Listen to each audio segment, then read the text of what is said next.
obviously it's my information that I've heard so far in the short period of time, but I believe the problem we have is that there is no supports. So we seem to all be in our little silos sometimes. So we have supports that will be provided through like the navigators, and then we have the programs that are out there to support, but we don't have those people in between to support through, right? So they're in the middle of crisis. They don't know how to get out of a situation that they're in financially, socially, all of that. And we don't seem to have people to help them through the process. So if that process is to fill out forms, is that process to make a phone call? Is that the process to help transport them from one place to the next, to have that support one-on-one? I think that's where we seem to be lacking when reaching out. We were talking to the health professionals, and their biggest thing to us is that because we are pro-charge, they don't want to give us that information knowing that they don't have control if charges are going to come or not. So they want to have that control, and therefore it puts a damper on people wanting to come forward. Is there a model that exists in our country, a city, a municipality that has those supports? Or is there a best practice model that they're able to provide that support so we can reduce that? For me, when I hear 80% are not reporting, that's a huge problem, right? It is. I do know that I had the opportunity to spend a week with Victoria Police Services, and they're integrated there with their domestic violence unit. And during that time, in their office, they have support workers, they have victim services, they have everyone there, and they go directly to the calls. So they also do offender management, and they have probation also within there. So it is active in the sense of they all gather together and focus on that one individual of the high risk IPV, and they provide that supports right away. So it's not me making a phone call and hoping that they're going to follow through with it based on their caseload. It is, we're all going to gather together and go. So there is a model that does, and it does seem to be very successful in Victoria.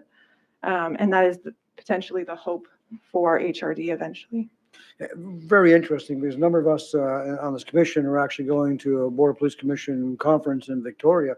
Maybe, Mr. Chair, is somebody we can reach out, whether there's other commissioners there or police in there, to have a conversation, because I'd like to explore that further. If there's a model that's proven with results, why reinvent the wheel? Let's see if what we can do, and maybe it's beyond the municipality's role, and this is where we have to advocate with the province, but I think that's key. So I plant that seed with you. I do have a couple more questions.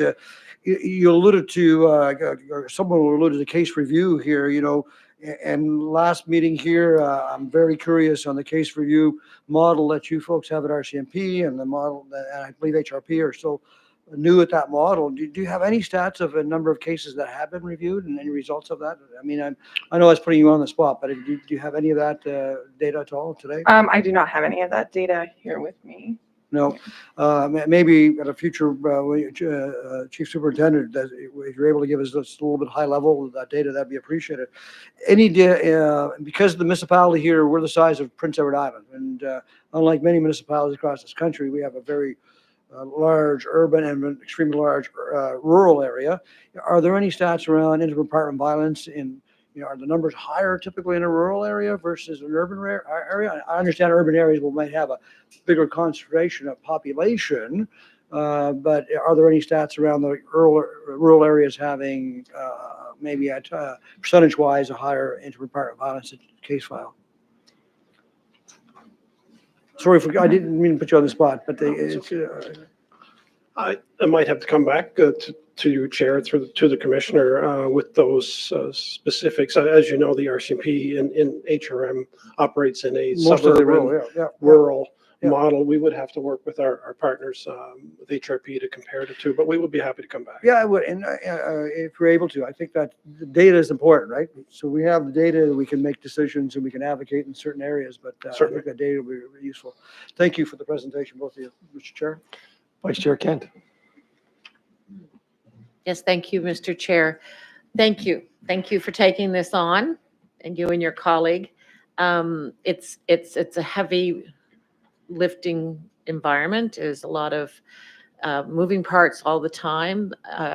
Cases are complex, and the impact of this on women and children usually is tremendous, and it takes a lifetime sometimes to heal, and sometimes never.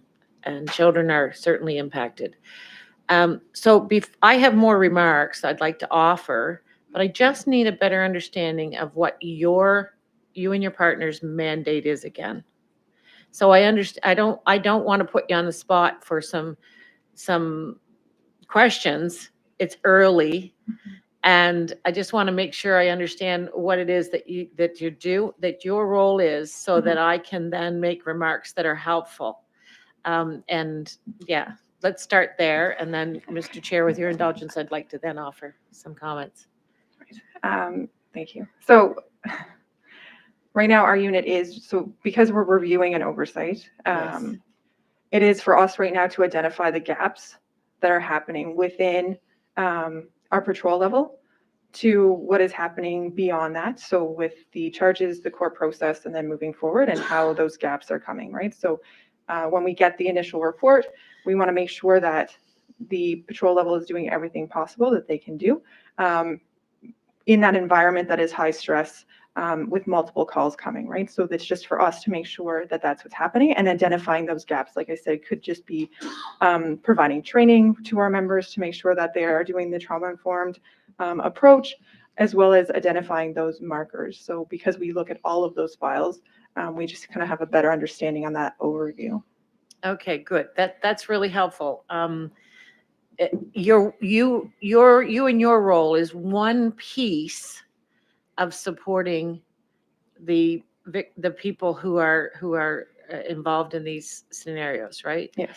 And it would be really helpful, I think, in the future, whether you come back or if it's through the chief, to help us understand that role that you have, how that compares to other jurisdictions, what they're doing in other provinces, to see if we're on the right track with that.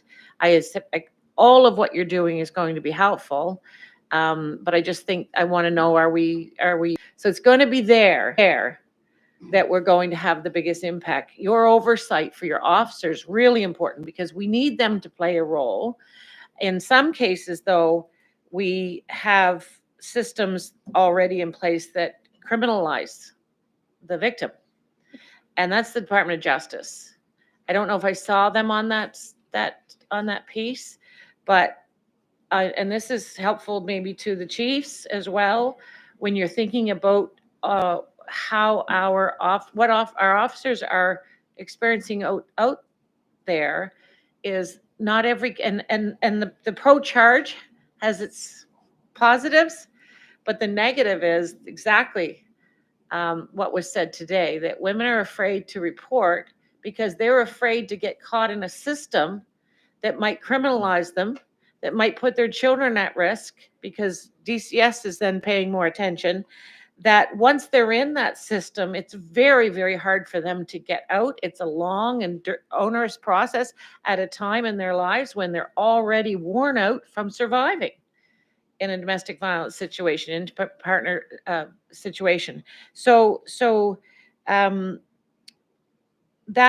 piece is I think, conversations that have to be had with the Department of Justice, so that our members may not always have to be the bad. In many cases, it's the bad guy, because they're going to a situation that's volatile or potentially volatile. And if they, and I don't know all of the details of what you have, the criteria of which they have to charge, but, well, I do, I've heard it, I know of it. In some cases, de-escalating, crisis intervention is a better way to look at some and get people help, get the offender get the offender the supports they need. And my colleague here spoke to some of those programs here. So why I'm saying that is that it's for the folks that are here in the room and anyone that might be listening, these are complex scenarios that you are a partner in, but you're only one piece of it. So it's not, some of our questions can't be about what are you doing to specifically fix it. But I want you to be aware of, well, we have a keen interest. I personally have a very keen interest with a lot of background in it. And the ecosystem, though, I like that you termed it that, because so important. The other piece I want to mention is my friend Dolly Mosier, who's at the Victim Services, their high-risk case protocols would be, I don't know how much you know about them, but are you in consultation with her as well? She's out right now, but have you been? Because Yes, we've had that's a model, that's a best practice across the country. And anything we can do to bring it to the RCMP space, I think if you're not already, it's well worth knowing more about. Very, very successful. And it's a tool, right? And hopefully those are for the high risk ones, right? Those are with a charge, and the family is at risk. And then there's a team of people that come together and formulate a plan for this family, and to keep the risk, of course, of fatality at bay, right? So, all right, thank you. I think I've gone on enough. Thank you very much for the work you do. It's important. Commissioner Hinch. Well, Commissioner Kent pretty much said a lot that I really wanted to emphasize on, especially when it comes to families, children, making sure that they are being taken care of. And due to the fact that, a lot of victims will not come forward or will not, because of the kids, because of their family structures and what that looks like and everything. I mean, I've crossed paths with victim services in my time within housing and whatnot.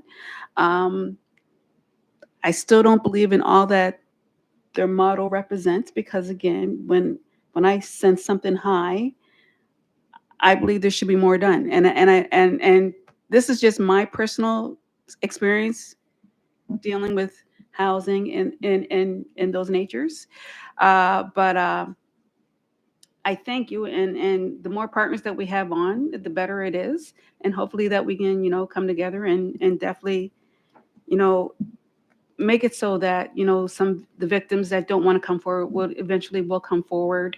There's a lot of stigma behind it, whether it is shamefulness, whether it is it's so many things that we just have to make them comfortable to know that it's not their fault for any means to be victimized at any length. But yeah, so Commissioner Kent said a lot that I wanted to say, so I thank you for that. Are there any other questions, Vice Chair? Yeah, I just want to add that this can be a heavy conversation, and if we have anyone here who is triggered in any way, we would like you to know that you're supported. We can hopefully we can help mitigate that for you today. Thank you.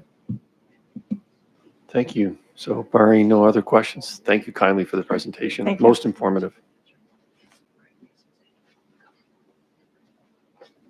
All right, so we're going to move on to item 10.2.2, which is the RCMP Federal Policing Program Overview presentation, and our speaker is going to be Superintendent Dave Chubbs with H Division.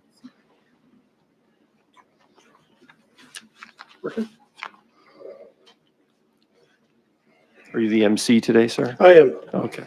Chair, thank you, Chair. I'd like to, thank you very much. I'd like to introduce my colleague from headquarters, Superintendent Dave Chubbs. He's the Federal Policing Officer for the Eastern Region in Nova Scotia. Joined the RCMP in 1991. Has worked in British Columbia, Newfoundland, Labrador, and Nova Scotia at municipal, provincial, and federal levels.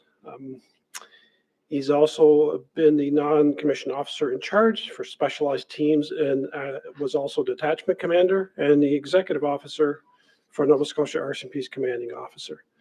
So Superintendent Chubbs is going to speak a little bit about the federal policing program as it applies to HRM.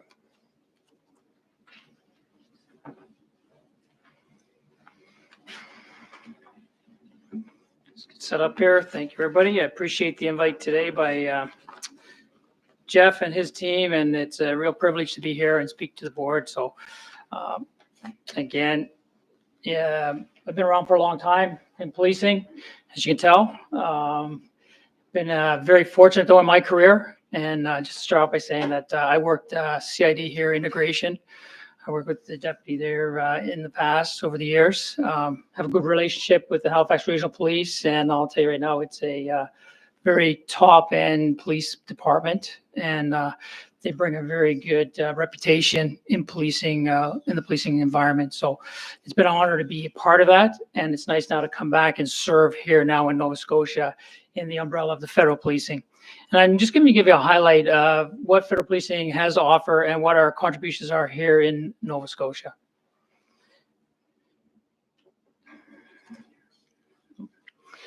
So just a recap, federal policing, we are a portion of the RCMP. As you see right here, there's 3 umbrellas for the RCMP and funding.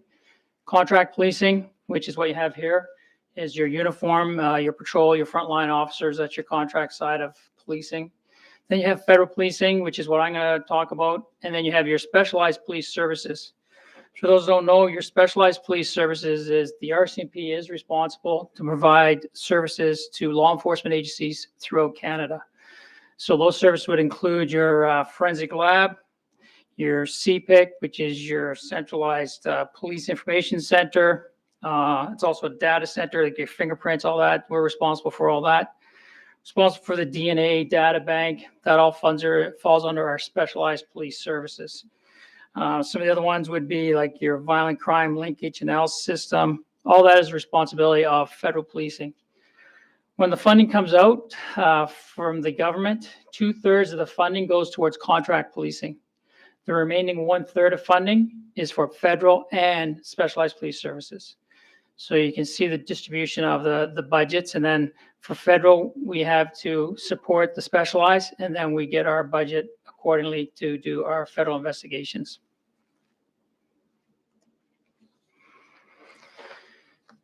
Very simply put, there's our mission statement. So it's the highest public safety priorities domestically and internationally. So for federal, we work domestically, but we also have a fairly significant footprint in the international world as well. We have several officers deployed internationally to work on global organized crime.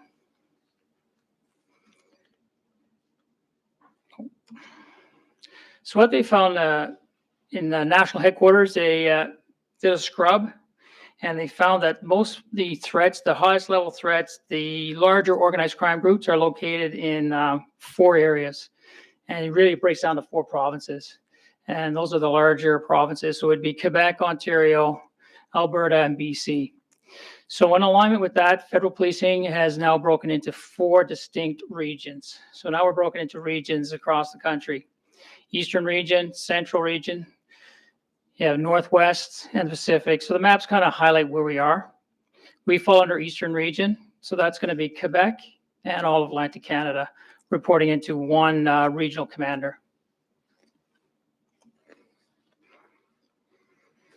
Here's our distinct roles or mandate. Border Task Force, as we all know now, has become an area of concentration. And that breaks down to the migrant side as well as commodity-based on the border. Then you have national security, serious organized crime. National security, obviously that's a very area where we put a lot of resourcing. And that includes such things as you see up there as terrorism. We have what's called IMVE, which is ideologic motivated violent extremists. We have foreign actor interference. Those sorts of things all fall under the national security umbrella for investigations. Then you have cybercrime, which is rolls up under national security for reporting lines. And then you have your serious organized crime, which is your domestic international criminal organizations. What we look at there is the most harmful organized crime groups and networks. Also under our national security organized crime, it falls under the sovereignty of the North. So the Canadian Arctic now has become a focal point for federal policing as well to start dedicating resourcing into that area. Just I should go. I was just going to back on the other slide. There was also protective policing, which is something to mention because it does impact us. So protective policing is your VIP duties, very important persons that are designated. That impacts federal. So last year, I believe the Liberal cabinet was here for a retreat in Halifax. So federal policing was responsible for the safety of the people that attended with certain designations. So they get different levels of security based on threat assessments. But federal policing that's our responsibility. And we worked in hand with the Halifax Regional Police to put off that event. But anytime you have your national security forum held here yearly, again, federal policing is involved in that protective detail. As we all know right now, G7 is in a couple weeks away. Federal policing, again, is the primary responsibility for those events. So that's a significant area. We also see now with the trends in protective, a lot of our public officials are requiring some sort of an assessment where there is a role and responsibility for us to provide protection detailed to some people now in government. So it's just the trends we're seeing. So, but that's a federal policing responsibility that we undertake. Just a little bit on the border. This is an area that has been talked about a lot. I'm just going to share with you some of the stuff that's been going on in federal policing with specifics to the border. So you see there's been funding commitments from the federal government, and that's for actual resourcing technology, as well as human resources to increase the responsibilities there for our enforcement piece. There's also a joint task force.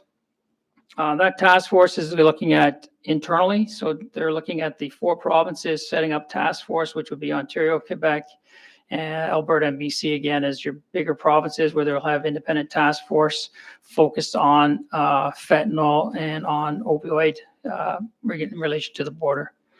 The purpose of those task forces is to work at federal, provincial, and municipal levels. So there'll be representation from all law enforcement agencies targeting those border areas.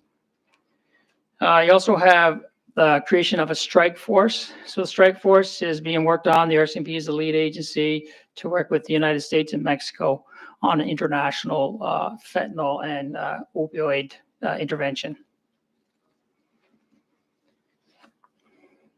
And then the Joint Community Intelligence Cell.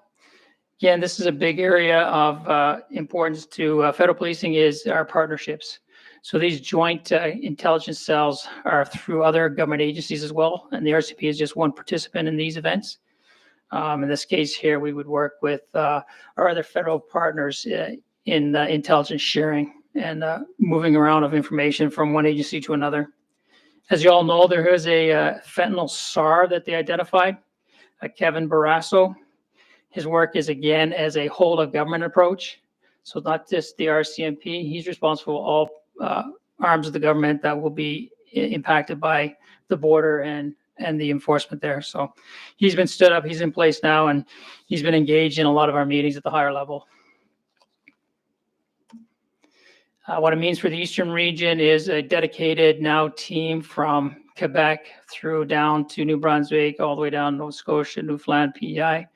The main focus was on the land border.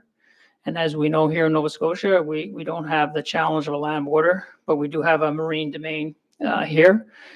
So we have a dedicated team. It's called a Marine Security Operational Center. It's an intelligence fusion center, and we partner with other government agencies here on the maritime domain and having an awareness of what's going on. And then that information is shared in a timely fashion if there's any enforcement action on it.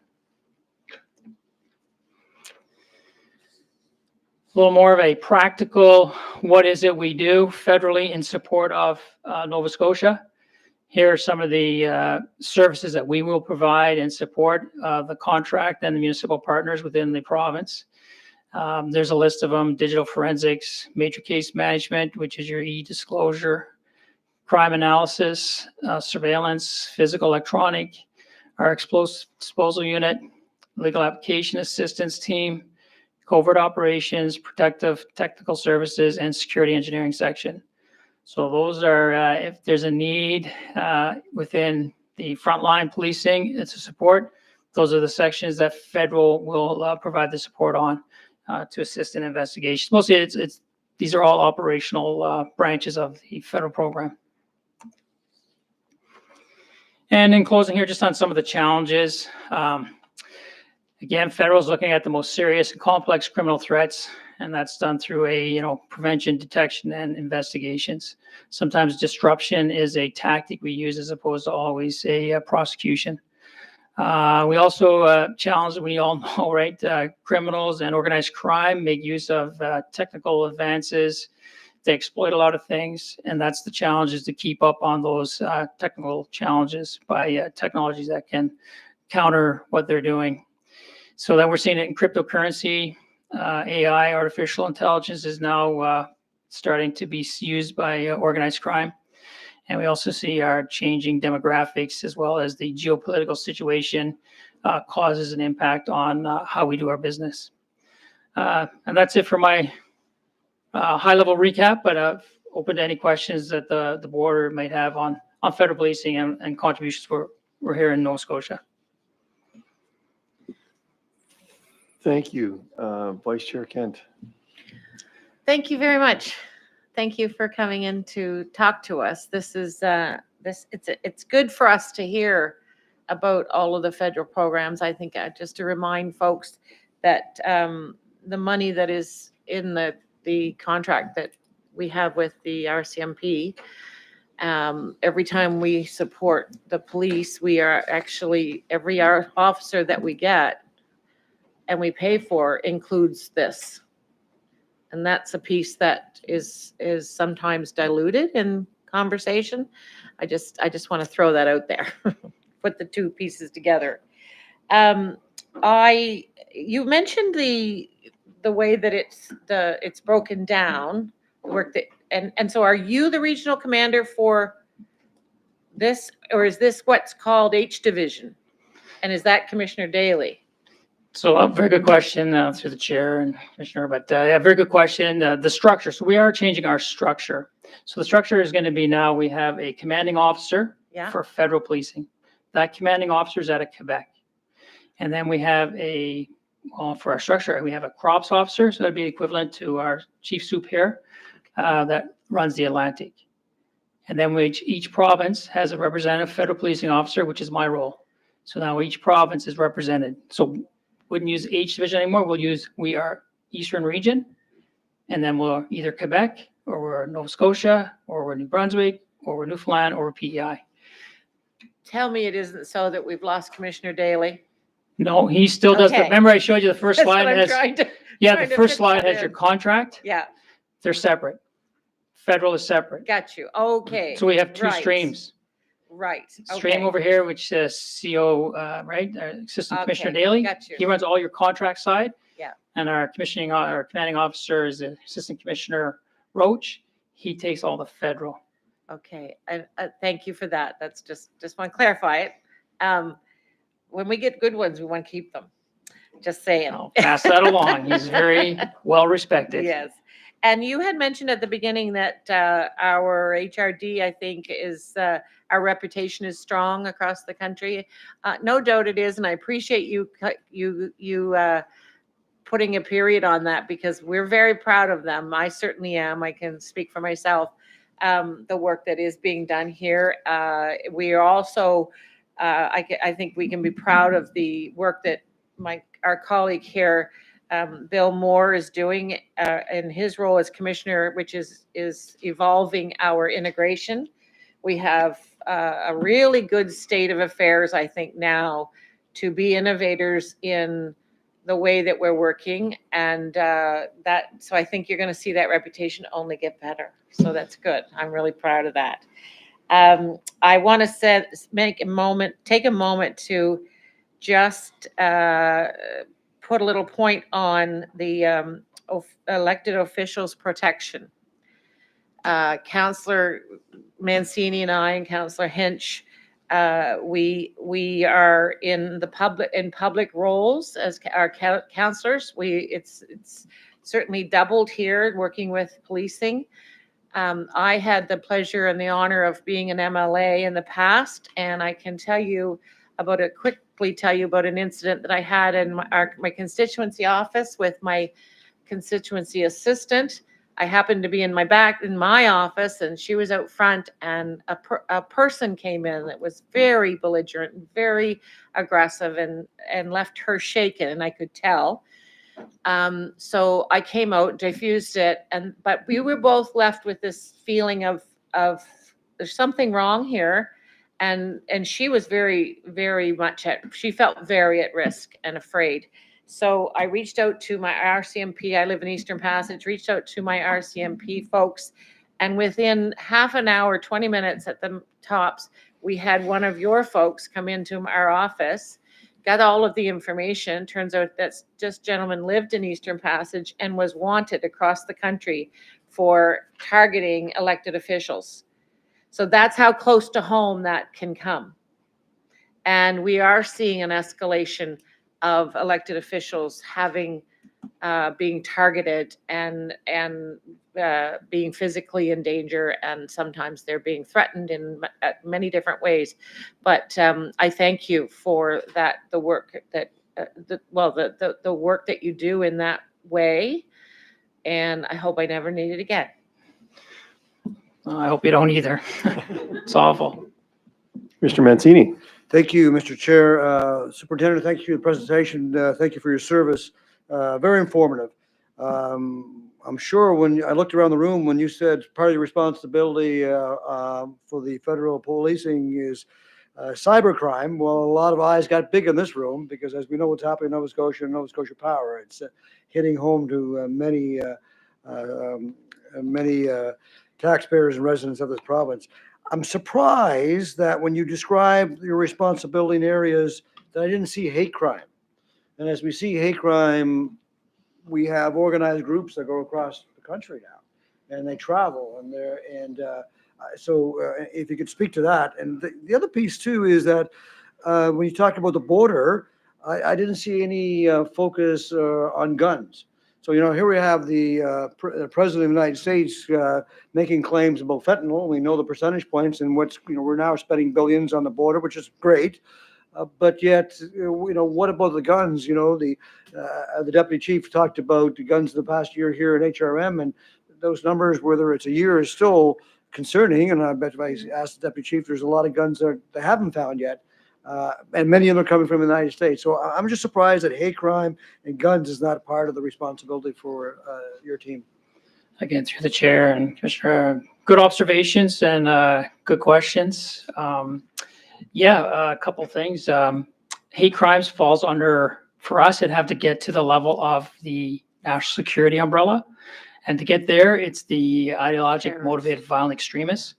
And we do have a team in national. It's called NC3, National Coordination Center there for cyber events.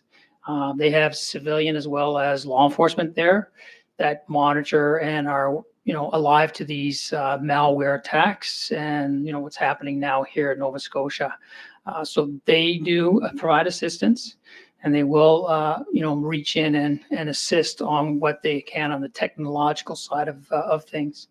But to your point, hate crimes is still, we would not probably investigate that at the federal level.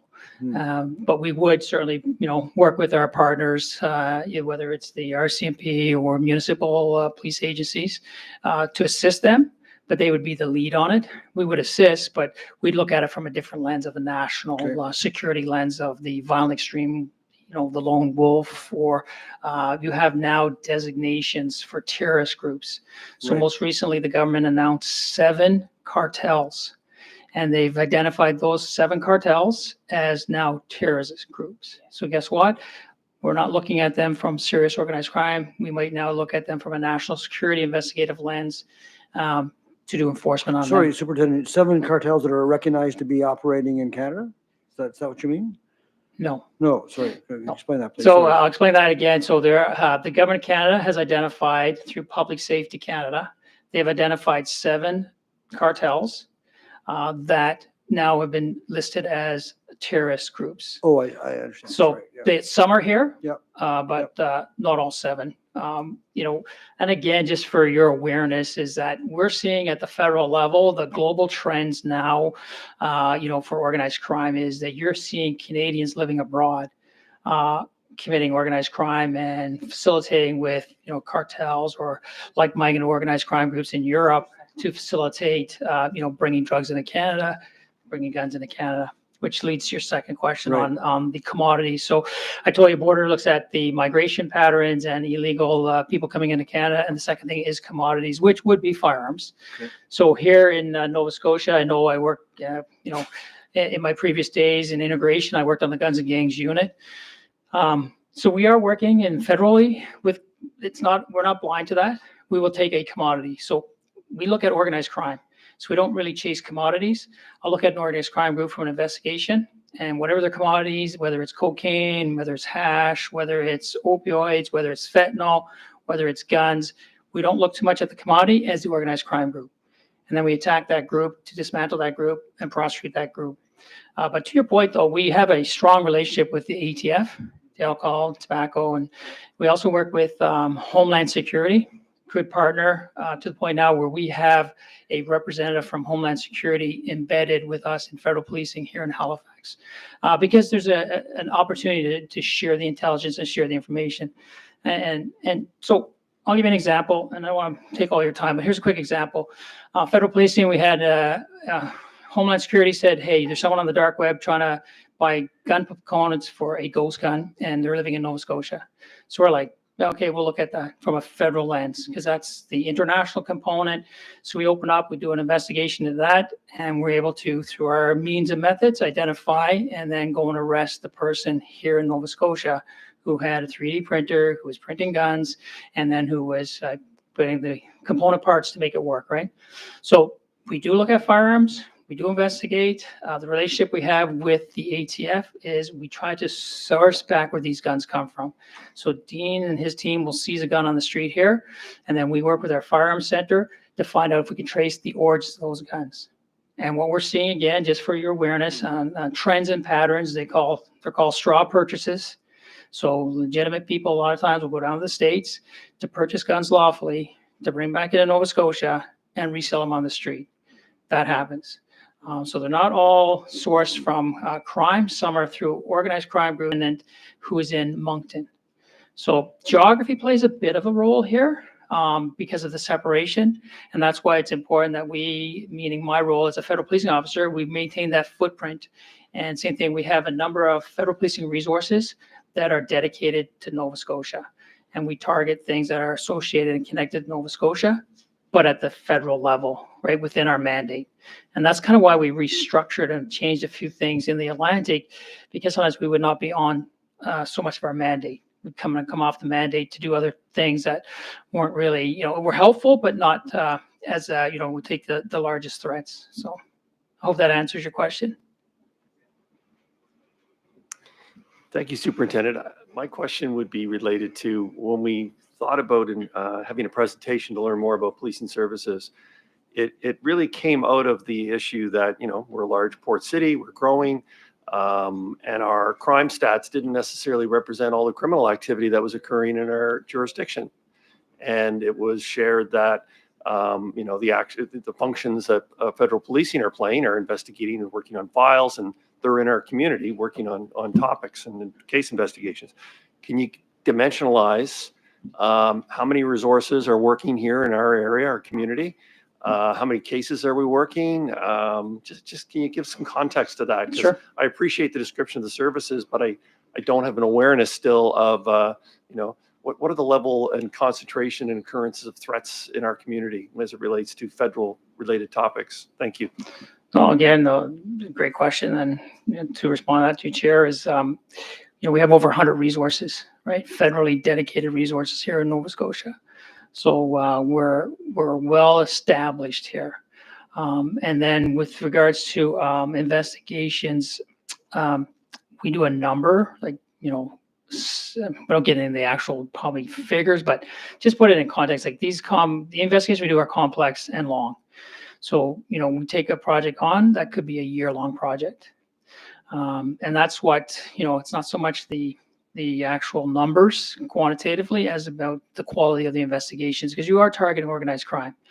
And when you get to those higher echelon levels, so, I mean, last year we worked a couple of files where we partnered with the local RCMP or with municipality, I think it was Truro and somewhere else, where we actually partner up to do a shorter term.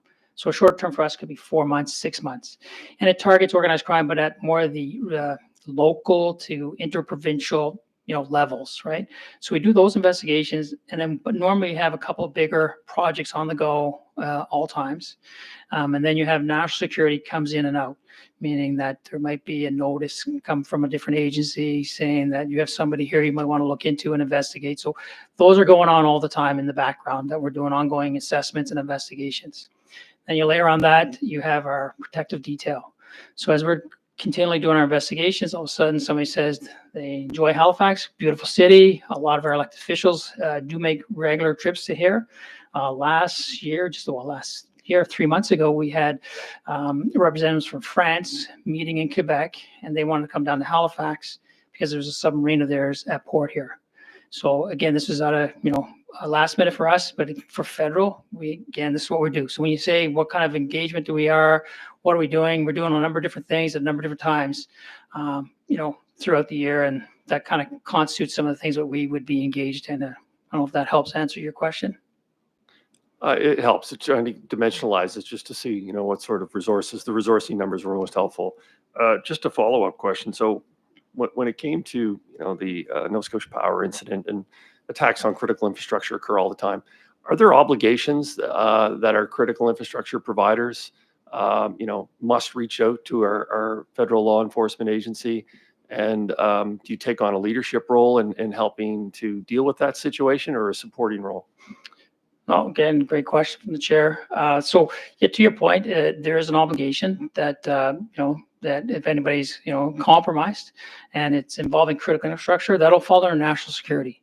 So we usually are alive to this, and then we are, in the background reaching in to see where that lands in our environment. And is it at our level here at Nova Scotia, or are we reaching in now to our national headquarters to help with that, depending on the complexity of what's going on here, if it's a malware attack or if it's a piracy attack. Again, it's working in that environment with our partner agencies and with our own partners in national as well as here. So the other thing we've really been doing is we've sent out our national security employees here to our large infrastructures to give an education. Foreign actor interference, what's that look like? How do we see that? Where does that show up? What's their obligation? So we are doing an education piece, not only just an enforcement after the fact. We're trying to get out there to educate these service providers for critical infrastructure that here's what to be look for, right? They have their own cyber security usually in place, but again, we provide assistance to say, here's some operational security things you should think about. So there is that education that we do. And there is, like you say, Nova Scotia Power is your prime example. I think it was 2 years ago over in Newfoundland. It was their health, Atlantic, maybe health board or something was compromised. So we assisted from Nova Scotia. We helped our partners in Newfoundland, again, through national network. So we do assist, not always take on the lead role, depending on the nature of it. If we determine it's a national security incident, as opposed to just a hacking or something else, we would take that on as a lead investigative role. So in a response, it would get treated like a crime scene when an event like this happens to a piece of critical infrastructure, and you would come in and make sure evidence is preserved so that you can do a proper investigation. Correct. Yeah. Okay. Thank you for that. Is there any other questions from any of the commissioners? That was very informative. Thank you very much for your presentation and for the great work that you guys do. Thank you. I appreciate Thank the time the board gave us today. Thank you. All right. Why don't we take a 10-minute break, and we'll reconvene here at 5 after 3. Thank you.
All right, thank you very much.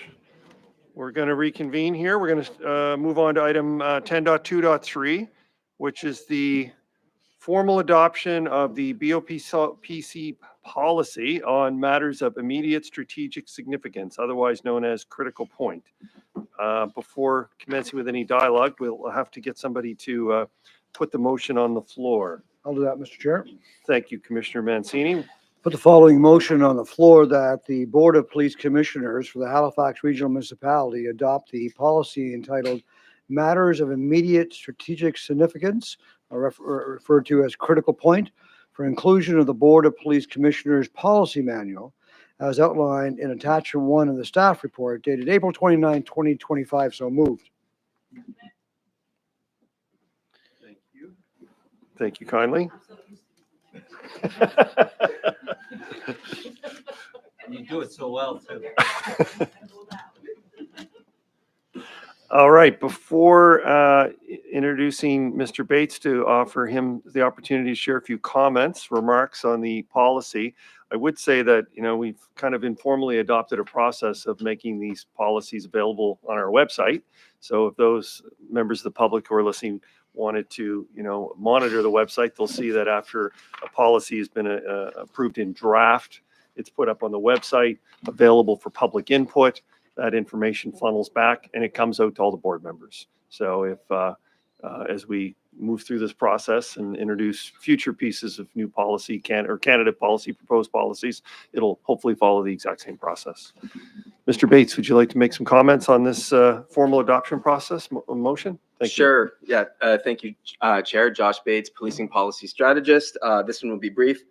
So all I have to say is following a period of public feedback, no further concerns were raised that require changes to the policy. So the recommendation is that the board adopt the policy as presented at our last meeting.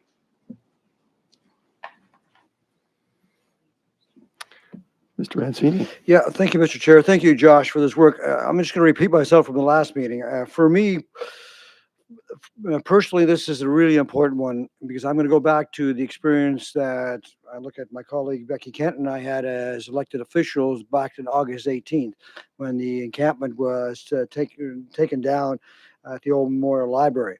There was a lot of mistakes made on that day from a variety of people. There was some good work done on that day also in moving encampments and moving people to more appropriate locations. But the Board of the Police Commission was in the dark that day. And I think, Josh, correct me if I'm wrong, if we were to have a similar type of situation where there was going to be a strategy to do something like what happened on August 18th, there would be, at least based on now this policy in front of us, there would be now a conversation at least with the chair of the Board of Police Commission, knowing that this is going to take place. And is that not the case? And so that could be then passed on to the commission that we know this is going to happen on a certain day, or at least after the fact, a debrief of that too, maybe a combination of two. So could you just clarify how critical point will come in that situation? Yeah, thank you, Commissioner. So you're exactly right. The intent of the policy is to address exactly the type of situation that occurred in August 2021. In fact, this policy arose from the independent review into that incident. So the idea is that the chief would inform the chair that an event is to take place. There's certain security and operational concerns that are also addressed in the policy. And also following the event, the intent is that there be a debriefing as well, subject to certain security and operational concerns. I think that's lessons learned. When we have that situation, and then it was really a dark day for our municipality because we had national recognition, all medias across the country for the wrong reasons, right? We want to be on the national attention for all the right reasons that can happen in our great municipality and province. That was the wrong reason. So, it weighs heavy on Councillor Kent and I that day, and it weighs heavily on our citizens. It weighs heavily on our police officers, and so I'm glad to see this, and I fully support this policy. Thank you for that work. I guess, if I may, one question. So, what's the process then? The chair gets informed that something going to happen. Does the chair have the ability to share that information with commissioners? And if yes, how does that happen? Because there may be critical operational stuff that's happening that we have to be careful doesn't get out ahead of time because it gets in the way. So is there a process before that? So Section 52 of the Police Act provides for the ability of the chief to provide information to the chair. So once the chair is in receipt of that information, it would be up to his or her discretion whether and how to share that information with his or her colleagues. And I'll defer to the solicitor if he would like to provide any additional information on that. And so just before he jumps in, so I think, if it's up to us, maybe that's a conversation we didn't have. How do we deploy that information, right, in a safe manner, and understanding that if we're sharing information, that has to be kept in confidence and not to jeopardize the operation that's happening. Sorry, go ahead. I think that's all true. I think what needs to be recognized here is that a lot depends on what the incident is and Right. the information is going to be shared and the level of security and what can be, And so I think what's contemplated is in many cases, you could have a conversation between the chief, for example, and the chair as to the extent to which information could be disclosed generally. And there may be other instances where, the timing of the disclosure to the chair may be affected by the level of security that's involved, I and would whether also it's add- in sorry, advance or post or whatever, I would also add, maybe we should be trying to define how do we share that information? So there's some, is that an email? Is that a phone conversation? How do we do that? Well, but then there's the possibility that, that depending on the case, they may want to share it in different ways. That's you know? right. That's true. So I think Okay. there's got to be a lot of flexibility there, Thank you. that's sensitive to it. Mr. Bass, did you want to supplement that comment about how the information is to be shared? Yeah, thank you, Chair. So just pointing out as well that clause 6.5 in the policy states that any written electronic communication regarding a matter of immediate strategic significance shall be transmitted and received using HRM enterprise email services, right? So that speaks to written communication. Obviously, if there might be instances where the chief deems it appropriate to pick up the phone and call the chair as well, right? Are there any other commissioners who have a comment or question? No? Should we call for the question? All those in favor of adopting the motion as prepared and read? All those against? Motion's carried. All right, we're going to move on to item 10.2.4, which is the formal adoption of the BOPC policy on armored rescue vehicle. Could I have a commissioner bring forward the motion? Vice Chair Kent. Thank you, Mr. Chair. I move that the Board of Police Commissioners for the Halifax Regional Municipality adopt the policy entitled Armored Rescue Vehicle for inclusion in the Board of Police Commissioners Policy Manual as outlined in Attachment 1 of the staff report dated May 29th, 2025. Thank you both. Perhaps I could pass the chair over to Vice Chair Kent, and Yes. I wanted to add something at her discretion. Do I just can't.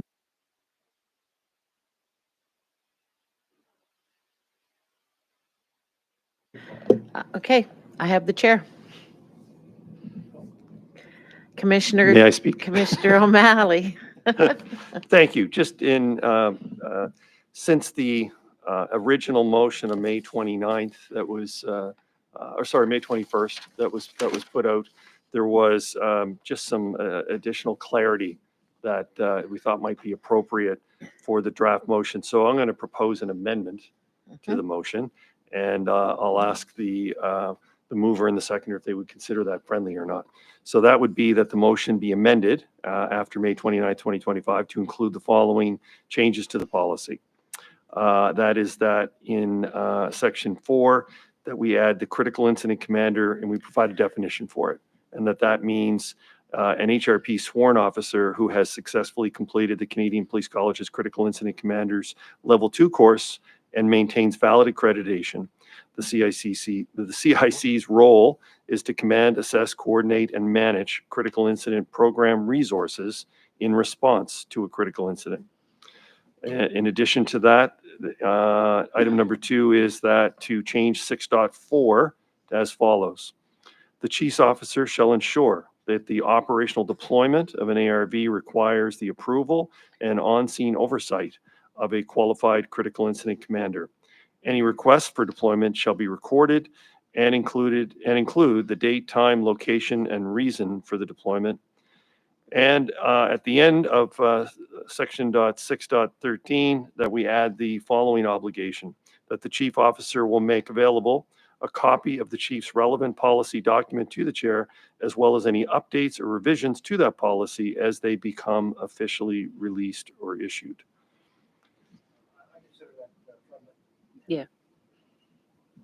Okay, so Madam Clerk, or Madam Clerk, can you please, oh, you've got it up yep. Yeah. Okay. Yeah, this came out of I can't speak to it now. It's okay. I'm in the chair.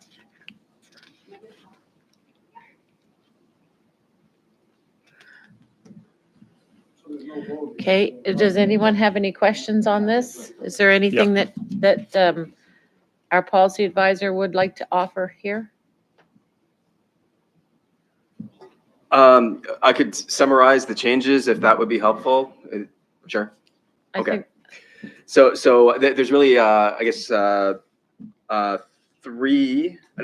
four sections that we are proposing be changed. So first is the section, the recommendation is to include the section on mission, vision, and values be included. So that's in the original, May 29th staff report. So that is to align with other policies that have recently been adopted. And then, so we also, that's the first one. Second one is definition of critical incident commander be included. And then the third one, the words on scene be included in 6.4 to clarify the role of the critical incident commander. And the last change is really about ensuring that the chair receives a copy of the policy once it's produced by HRP, along with any revisions to that policy. Thank you very much. Commissioner O'Malley, do you want to offer any remarks? oh, left my light on. Yes, please. I did want to say that in the policy, the way that I understand it, the way it's been prepared, there is an obligation for the chief officer to create to clearly identify appropriate uses and prohibited uses of the vehicle. And that through this item number 3, where the chief officer will bring forward their policy, the board then will take that policy compared to what the original policy was that it came out approved by the board, and we'll do a gap analysis, and we'll look to see that there is actually, formal uses identified within the context as much as they can be, recognizing we can't identify every situation. But if there are specific instances that, would be deemed inappropriate use of a vehicle like that, that we would expect to see those there. And so I just wanted to share that as just a verbal comment.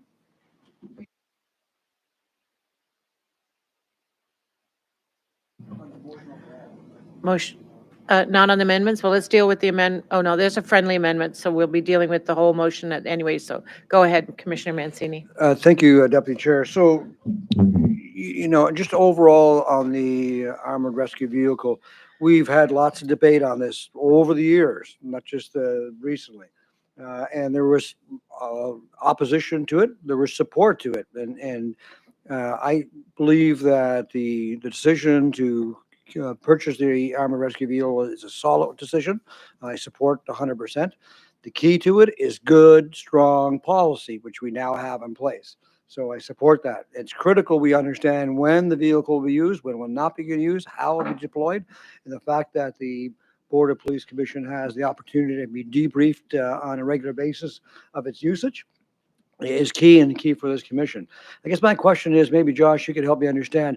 Can you explain to me the difference between the Board of Police Commission policy and HRP's policy around the armored rescue vehicle?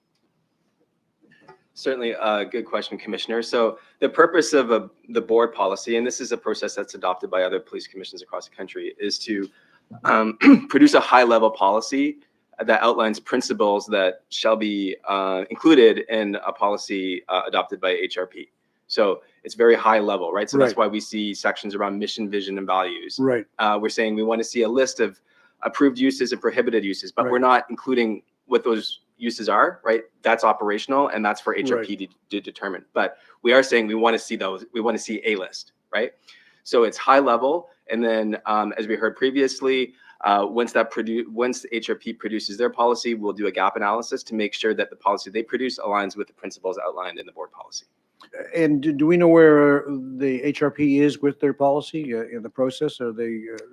Well, my understanding is one is being produced, but perhaps the deputy chief could speak to that. Thanks for the question. I'm going to refer back to our policy person. Sure.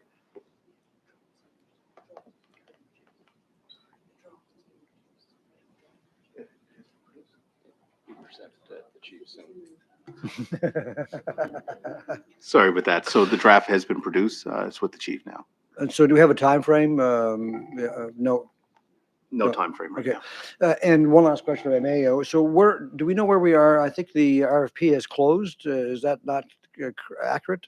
That's closed. So do we have any sense of when that has it been awarded? And once it's awarded, how long before we actually receive the vehicle here? So my friend here, Superintendent Robertson, is going to provide some context to that question. I thought you were, but I will. Thanks for the question. So in the very end stages of the procurement process, so ideally when the announcement is made, and we're working closely with the HRM procurement on this, that we could have a vehicle here on the ground within probably 6 to 8 weeks. Oh, really? And then looking for a site to store it and wrap up the policy and everything like that. So feeling good about, near future Good. arrival of the vehicle and rollout. Last question I have on that purchase, if I may, is it Canadian built? I don't want to say anything about the tail end of the procurement Right. process, but given the list of vendors out there, that's likely. So it's a possibility. Yeah, so I don't want to step outside. No, I what understand. the Yeah, procurement didn't mean to folks do are that for you. advising us on, because the evaluation portion just recently took place. So that is back in their hands to wrap that final bow on the. Okay. If Care. it's American built, it's probably going to cost us an extra 25% anyway, so it's just as well. Yeah. If I'm recalling correctly, the tender had the prerequisites that it had to be Canadian built. Right. I'm almost certain of that. Okay. Thank you. Appreciate it. And we have some comments from our acting CAO and Commissioner Bill Moore. Jack of all trades. Chair through to the commission. Information from the Executive Director of Property and Fleet is that award report is coming to council June 10th, so next week. So that was the CAO had committed to bringing back that award to council. So there'll be an award going back to your council general for June 10th. On that, Commissioner Moore, though, the council is not approving it, it's just coming as an information, right? My understanding is, I believe the CAO had committed to council that she would bring back the award because there was some discussion around it. So there's a report coming back to council next week on this purchase. Okay, thank you. Okay, thank you. Any other comments on this one? Commissioner O'Malley? Just a comment. I hope it's understood or implied that before it's operationalized, I think the board's expectation would be that the chief's policy is in place. That's correct. Yeah, thank you for clarifying. Question has been called. All in favor, say aye. Those opposed, nay. The motion's carried. And back over to you, Mr. Chair. Thank you, Vice Chair Kent. We are moving on to item 10.2.5. So the Board of Police Commissioners policy on policing encampments. And I should note we do have a couple of subject matter experts with us today. We have Max Chauvin with us, and we also have Dr. Amy Siciliano. So if we have any questions related to this subject area about this draft, we've got some people in the audience who can help us. So can I ask that a commissioner please put the motion forward? Commissioner, you have to read it. I will read it. No, I You got got it. it? Okay. Thanks, Mr. Chair. I move that the Board of Police Commissioners for the Halifax Regional Municipality adopt in principle, subject to a period of public comment, the policy policing encampments for inclusion in the Board of Police Commissioners Policy Manual is outlined in Attachment 1 of the staff report dated 27th May 2025. Seconder? Thank you, Mr. Mancini.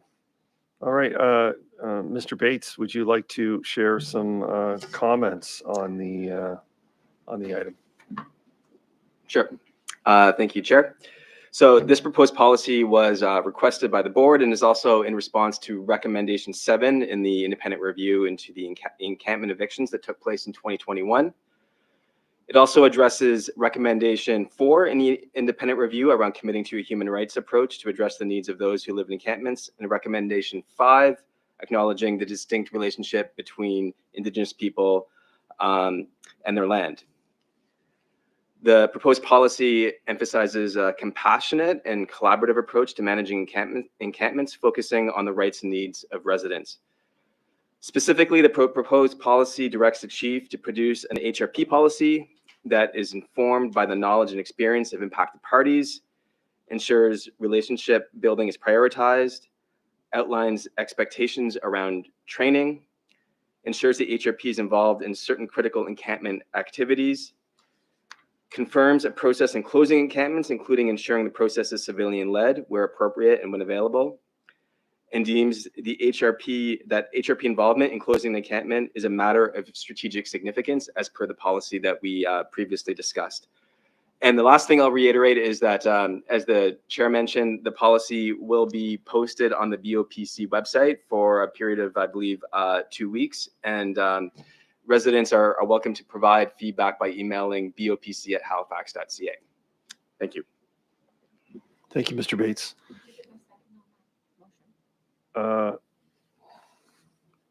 Who seconded the motion? Yeah, yeah. Thank you, Madam Clerk.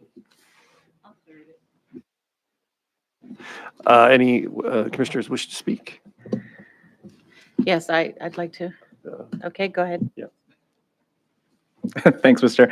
Kind of as you just, you and Mr. Bates had just said, I having looked at the policy and looked at the original report, I think this captures a lot of the high-level stuff that we would want to ensure is enshrined in our guidance to HRP on this. As you said, it touches on some of the key things that I think I'll agree on: the regional council framework to address homelessness, including the participation of those who are affected by these decisions and actions, to be person-centered, to have the housing first and trauma-informed approach with a civilian-led response. So in keeping with the community crisis diversion service we talked about the last meeting and that we just heard more about.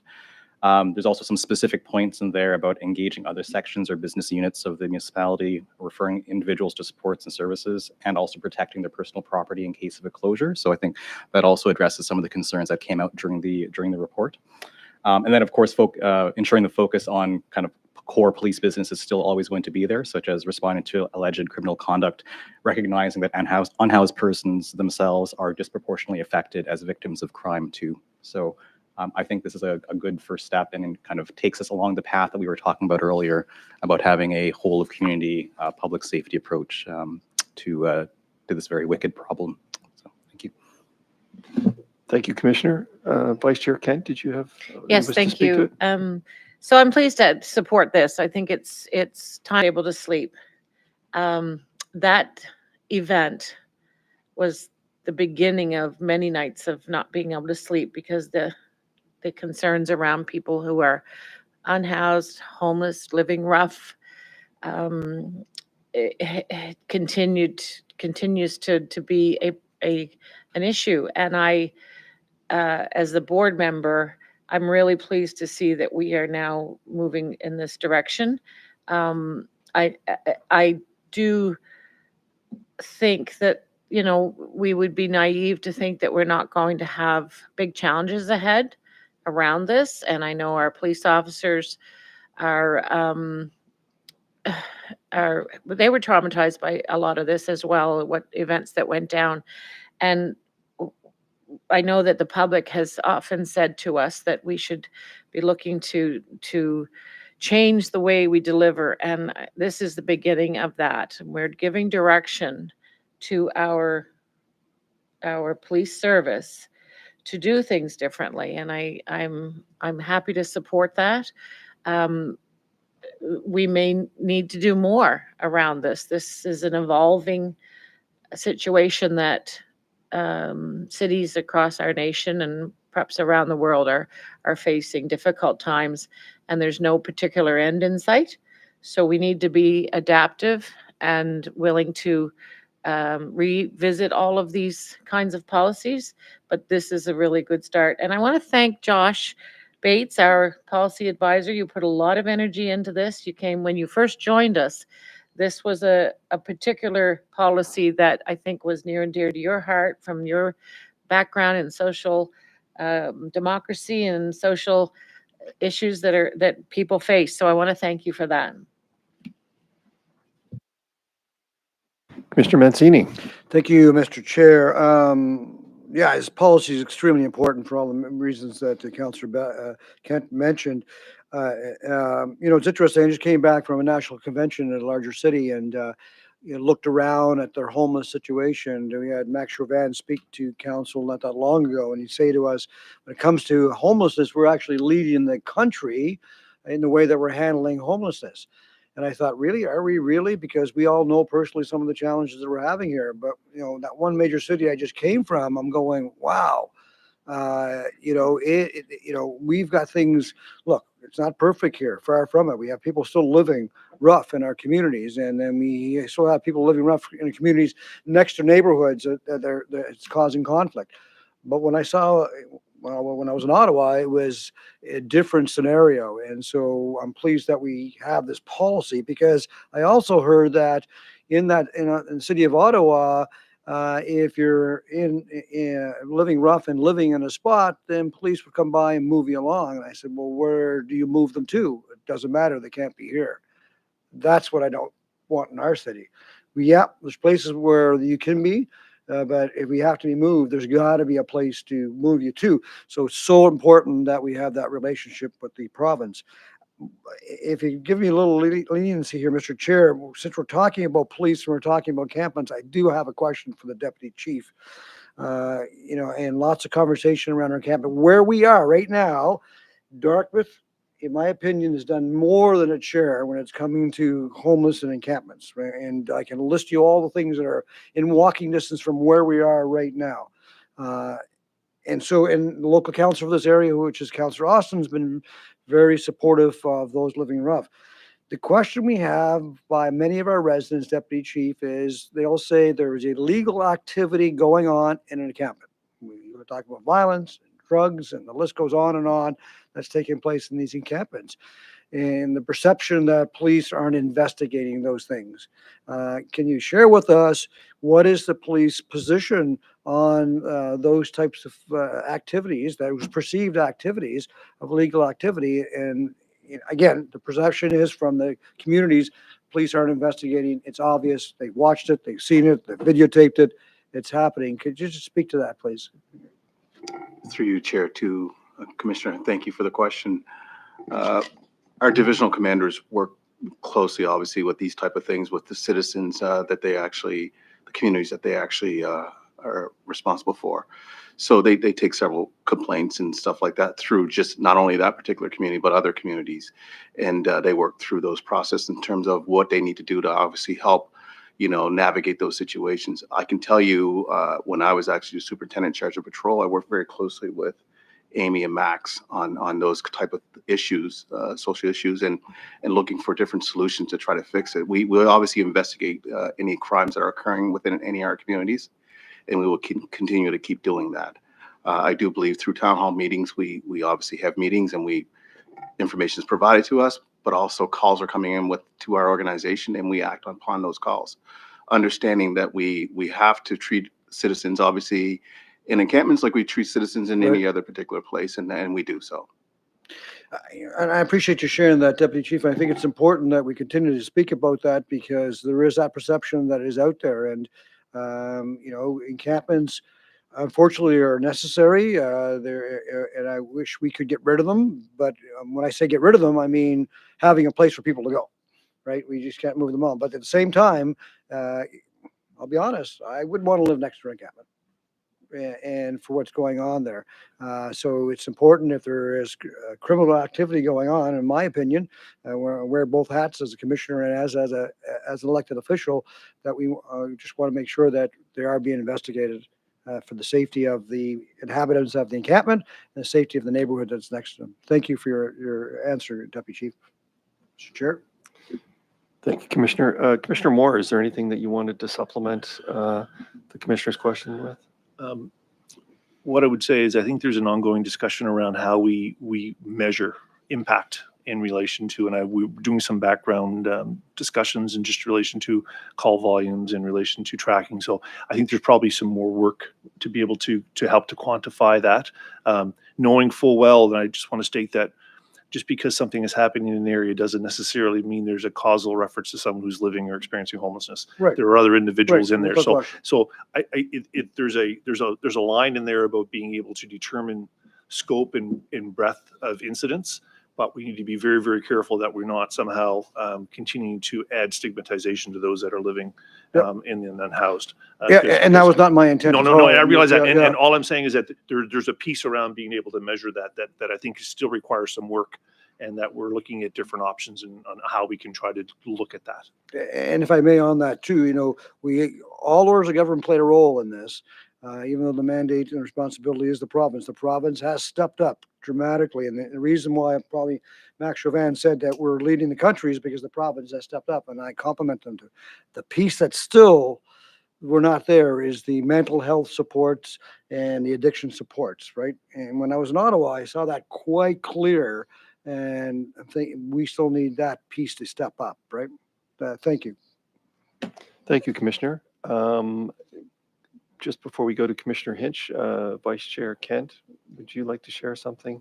Yes, I would. I would like to acknowledge the late and former Commissioner Harry Critchley at this moment in relation to this policy. Harry worked many of the years of his very short life with people who have been homeless.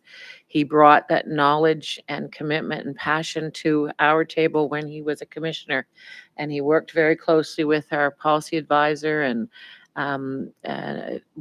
to develop this particular policy. So I just want to honor him, acknowledge him, and just remember him in that way. Thank you, Vice Chair Kent. Commissioner Hinch. Thank you. Thank you for the policy. I greatly appreciate it when I read it. But my concern is if I put my counselor hat on with regards to my community, I find that there's a lot of activity going on, especially in Uniacke Square. I've talked to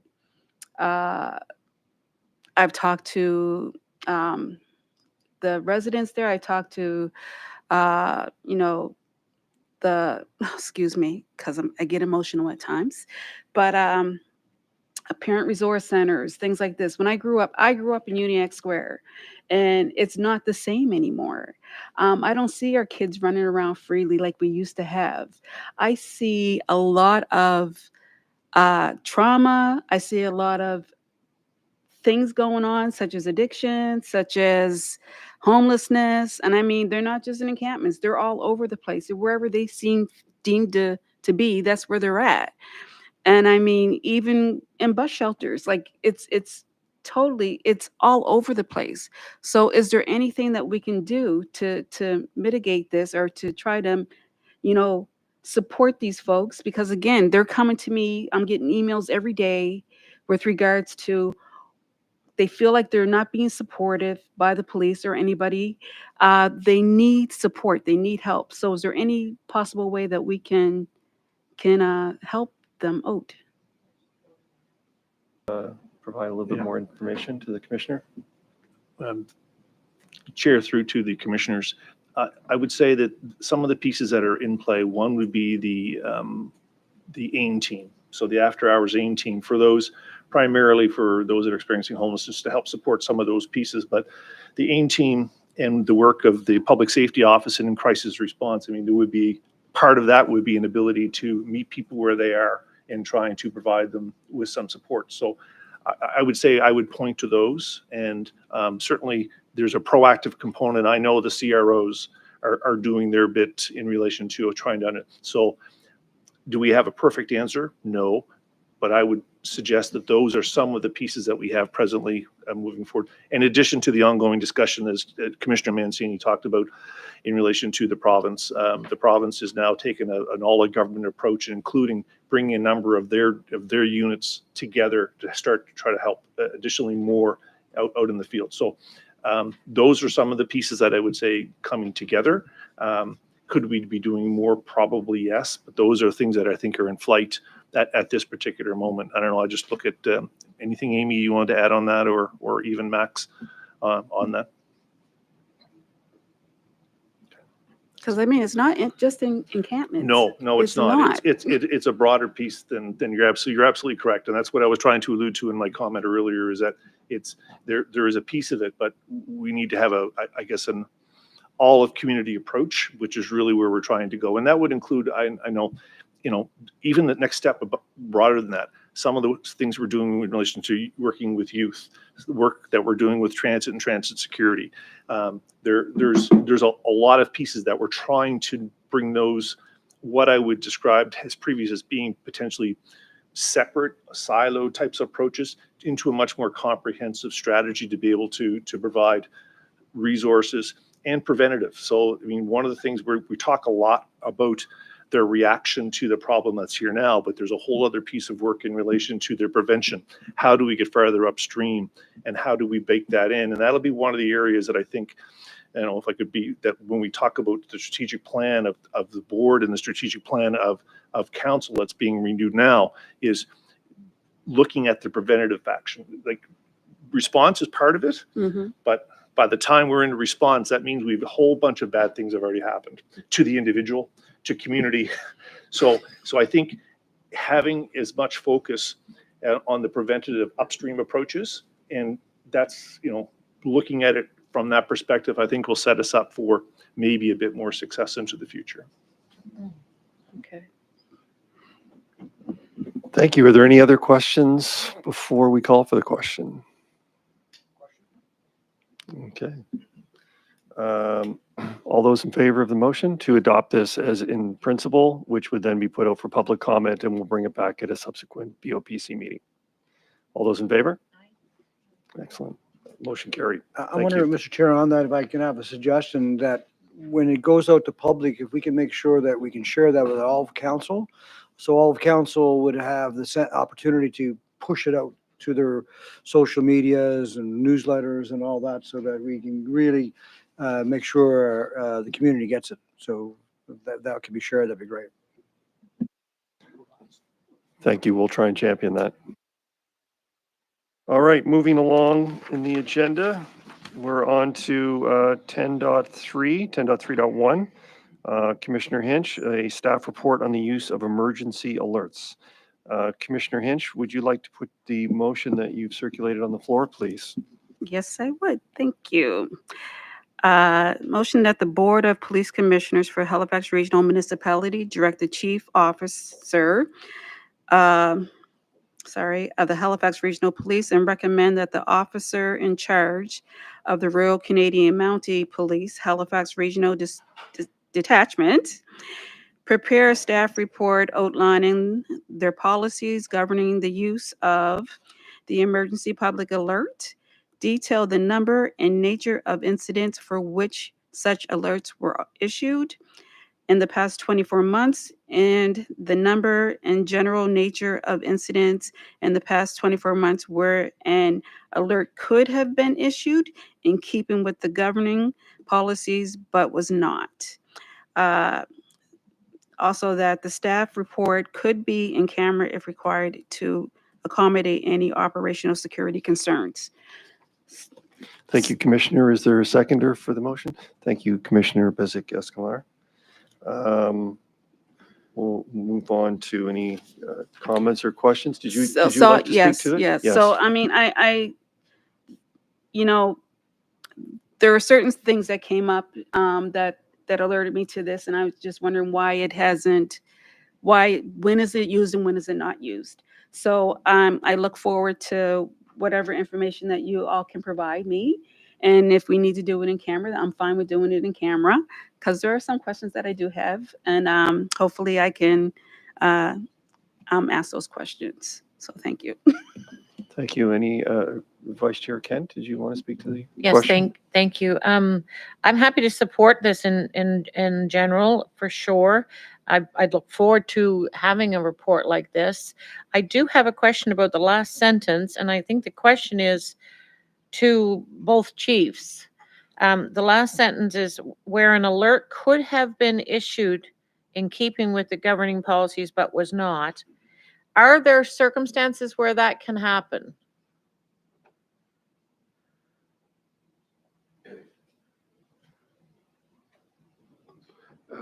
Through you, Mr. Chair, the Commissioner. Absolutely. Okay. Our policies provide, we have 3 different types of policies associated to alerts. Provide the opportunity of what type of alert to do. Certain circumstances we have to meet, or in certain circumstances where it can be considered, and then a decision is made whether to or not. Okay. And some of that is to keep the integrity of the system because we want the alert to grab attention. And sometimes we might be able to put an alert, might meet our policy, but we'll do it through a media release as opposed to a non-intrusive alert to get the news out there. And it all based on operational urgency. Okay. So Okay. it's- So go that's the ahead, best way to sum Chief that up. Simmons. And same here as well on Yeah, the Halifax okay. Regional Police. I just wanted to make sure that we were asking for something that we were going to get data on. And so I'm good with that and I look forward to it. Happy to support it. And that's it for me. Commissioner Mancini. Yeah, thank you, Mr. Chair. I fully support this. There's confusion out there for our residents when alerts are used and when they're not used. And obviously, the mass shooting, Portapic was the peak of that confusion. But even more recently, we had in my area, in the Montebello area, a shooting that led to a homicide. Just last week, another homicide in Dartmouth North. The report comes out, not random, not to worry, which is confusing to the residents because they're thinking, wait a minute, there was a shooting. Now the person shooting have left. There's a chase. Why wouldn't residents be alerted of that? So that's the confusing part. So I think, I look forward to this because I think coming out of this, some education needs to be pushed out there to our residents. This is what alerts for. When do you use social media? When do you do a PSA? And that needs to be clear because, we hear a shooting and the danger, the good and the bad of social media. There's a shooting, there's a police presence, and then residents fill in the gaps themselves, and that's where things go sideways, right? So I look forward to having further conversation. Thank you, Commissioner, for bringing this forward. Any other comments or questions from any of the commissioners before we go call for the question? All those in favor of adopting the motion as presented? Motion carried.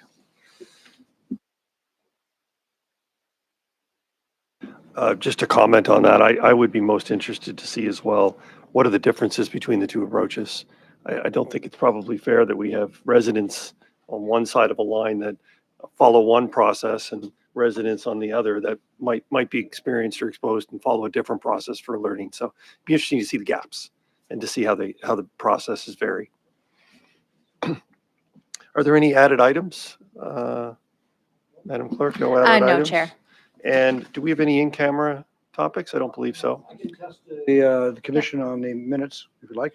You can test me on the minutes? Yeah, well, yeah, I can see if we can vote on them without going in the camera. Yeah, very good. So I'll put the 12.1 in camera private minutes from May 21st, that the following motion that the in camera, in private minutes from May 21st, 2025 be approved as circulated. So moved.